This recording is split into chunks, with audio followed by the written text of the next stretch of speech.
এখনকার পরিবারে প্রচুর চাপ, দেখবেন যে সন্তানের পিতামাতারা চাপ দিতে দিতে সন্তান আত্মহত্যা করে ফেলছে, করছে না? রেজাল্ট খারাপ হলো, কি চাপ, কি করলি সারা জীবনে, এসএসসি তে A+ পাইতে পারলি না, বেচারা গলা লটকাইতে মরে গেল। কি হয়েছে?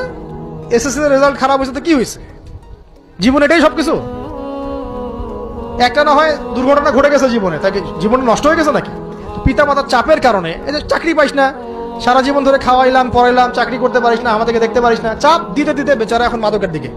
মনে রাখবেন, টাকার অধিকতায় সুখ আসে না, আল্লাহর রহমত এবং বরকতের মাধ্যমে সুখ আসে।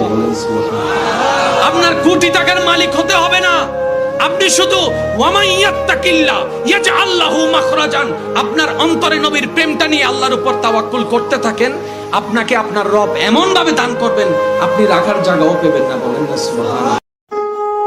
যে দুনিয়া নিয়ে আমরা ব্যস্ত হয়ে আছি না, বাড়ি গাড়ি স্ট্যাটাস প্রতিপত্তি ক্ষমতার দাপট, আল্লাহর কাছে এর মূল্য একটা পাখির একটা মাছির দানার সমান নয়। এখন দুনিয়ার তো কোনো মূল্য নেই আল্লাহর কাছে, দুনিয়ার যাররা পরিমাণ মূল্য আল্লাহর কাছে নাই। একটা হাদিস এসেছে, দুনিয়ার মূল্য যদি আল্লাহর কাছে একটা মাছির দানার পরিমাণও হতো, আল্লাহ পাক কোনো কাফের মুশরিককে এক ঢোক পানি খেতে দিতেন না।